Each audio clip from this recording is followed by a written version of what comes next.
Assalamualaikum warahmatullahi wabarakatuh. Yang kami hormati Ibu Ika Korika selaku dosen pengampu mata kuliah Manajemen Sumber Daya Manusia kelas E dan teman-teman MSDM kelas E. Di sini kami dari kelompok 12 akan mempresentasikan materi mengenai serikat pekerja. Next. Anggota kelompok kami terdiri dari yang pertama Novi Ramawati NPM 090, yang kedua Fitri Hairunisa NPM 092, yang ketiga ada Mulik Habibah NPM 095 dan Sukma Alexander Putri NPM 097. Untuk pemaparan materi yang pertama akan disampaikan oleh rekan saya Novi Ramawati. Nah, yang pertama ini adalah pengertian dari serikat pekerja. Serikat pekerja merupakan organisasi yang dibentuk dari, oleh, dan untuk pekerja, baik di perusahaan maupun di luar perusahaan, yang sifatnya itu bebas, terbuka, mandiri, demokratis, dan bertanggung jawab, guna memperjuangkan, membela, serta melindungi hak dan kepentingan pekerja serta meningkatkan kesejahteraan para pekerja dan keluarganya.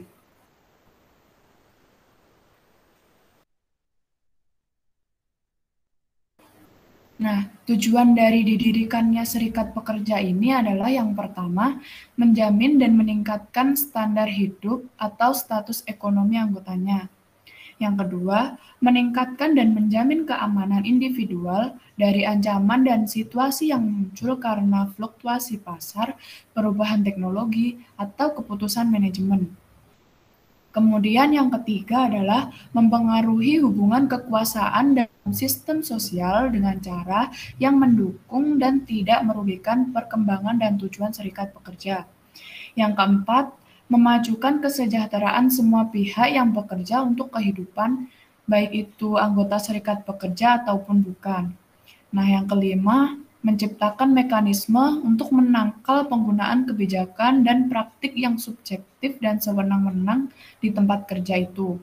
Kemudian yang terakhir, yang keenam adalah filosofi dasar gerakan pekerja itu adalah demokrasi organisasi dan atmosfer harga diri sosial bagi para pekerja dan para pekerja pria dan wanita.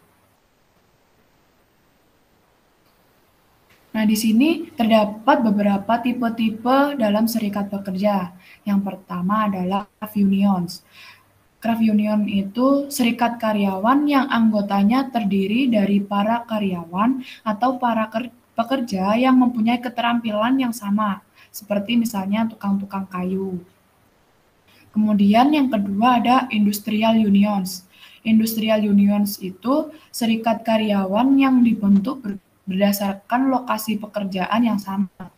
Serikat ini terdiri dari pekerja yang tidak berketerampilan atau bisa disebut dengan unskilled maupun yang berketerampilan skilled dalam suatu perusahaan atau industri tertentu tanpa memperhatikan sifat pekerjaan mereka. Nah, yang terakhir ada mixed union. Di sini serikat karyawan itu mencakup para pekerja terampil, kemudian tidak terampil, dan setengah terampil dari suatu lokal tertentu, tidak memandang dari industri manapun. Nah, bentuk serikat karyawan ini mengkombinasikan craft union dan industrial unions. Yang selanjutnya adalah landasan pertimbangan karyawan. Dasar hukum yang menjamin seseorang dapat aktif berserikat ataupun membentuk serikat pekerja tanpa perasaan takut atau dibatasi oleh pihak manajemen atau pihak-pihak lain yaitu yang pertama Undang-Undang Dasar 1945 Pasal 28 tentang kebebasan berorganisasi. Yang kedua yaitu Konvensi ILO nomor 87 tentang kebebasan berserikat. Yang ketiga yaitu Pasal 104 ayat 1 UU nomor 13 tahun 2003 tentang ketenagakerjaan. Dan yang keempat adalah Pasal 5 ayat 1 UU nomor 21 tahun 2000 tentang serikat pekerja atau serikat buruh. Berdasarkan Pasal 11 serikat pekerja atau serikat buruh berbunyi, 1. Setiap pekerja atau serikat buruh, federasi, dan konfederasi serikat pekerja atau serikat buruh harus memiliki anggaran dasar dan anggaran rumah tangga. Yang kedua, anggaran dasar sebagaimana dimaksud dalam ayat 1 sekurang-kurangnya harus memuat 1. Nama dan lambang, 2. Dasar negara, asas dan tujuan, 3. Tanggal pendirian, 4. Tempat kedudukan, 5. Keanggotaan dan kepengurusan, 6. Sumber dan pertanggungjawaban keuangan, 7. Ketentuan perubahan anggaran dasar dan atau anggaran rumah tangga.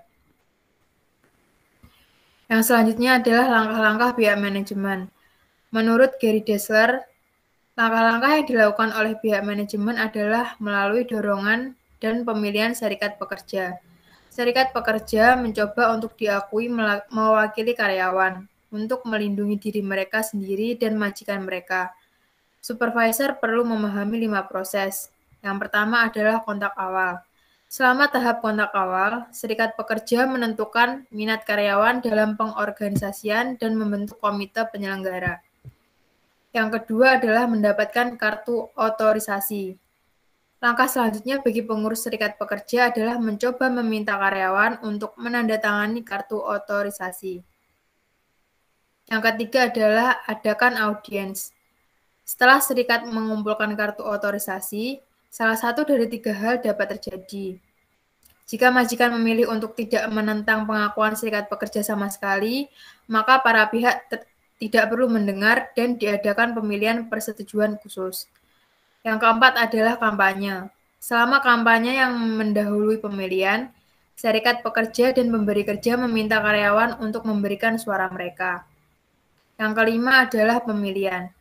Pemilihan terjadi dalam waktu 30 hingga 60 hari setelah keputusan dan arahan pemilihannya telah dikeluarkan. Yang selanjutnya akan dilanjutkan oleh rekan saya. Selanjutnya yaitu perundingan kolektif. Dalam perundingan kolektif di sini terdapat beberapa langkah. Yang pertama yaitu mempersiapkan negosiasi. Yang kedua, anggota serikat pekerja mengesahkan perjanjian hasil dari perundingan tersebut. Yang ketiga, administrasi perjanjian. Selanjutnya adalah faktor-faktor pengaruh perundingan kolektif. Yang pertama yaitu cakupan perundingan. Yang kedua, tekanan-tekanan perundingan serikat karyawan.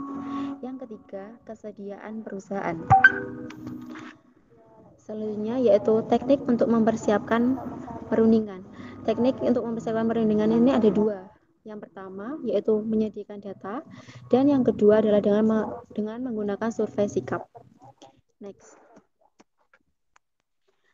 Selanjutnya adalah kesepakatan kerja bersama.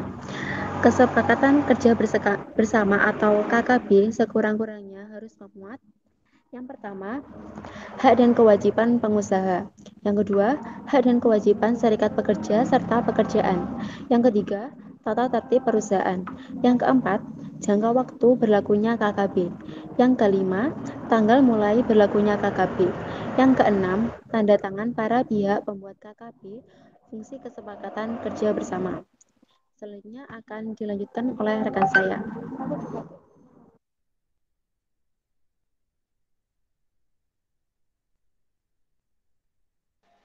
Hubungan pekerja dan manajemen. Hubungan kerja adalah hubungan antara pengusaha dengan pekerja atau buruh berdasarkan perjanjian kerja yang mempunyai unsur pekerjaan, upah, dan perintah. Hubungan industrial adalah suatu sistem hubungan yang berbentuk antara para pelaku dalam proses produksi barang dan atau jasa yang terdiri dari unsur pengusaha, pekerja atau buruh, dan pemerintah yang didasarkan pada nilai-nilai Pancasila dan Undang-Undang Dasar Negara Republik Indonesia tahun 1945. Next. Kerangka hubungan serikat pekerja dan karyawan. Yang pertama, para pekerja dan wakil-wakil mereka atau pengurus serikat. Yang kedua ada para manajer. Yang ketiga ada wakil-wakil pemerintah dalam bidang legislatif, yudikatif, dan eksekutif. Hubungan manajemen dengan serikat pekerja. Yang pertama memformalkan hubungan antara karyawan. Dan yang kedua adanya perlakuan yang sama antara karyawan yang bergabung dalam serikat pekerja.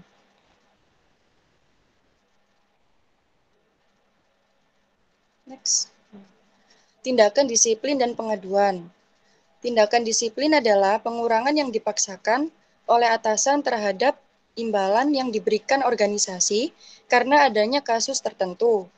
Tindakan disiplin ini dapat berupa teguran, penskoran, penurunan pangkat atau gaji, dan pemecatan. Sekian presentasi dari kelompok 12 mengenai serikat pekerja. Untuk kurang lebihnya, kami mohon maaf sebesar-besarnya. Wassalamualaikum warahmatullahi wabarakatuh.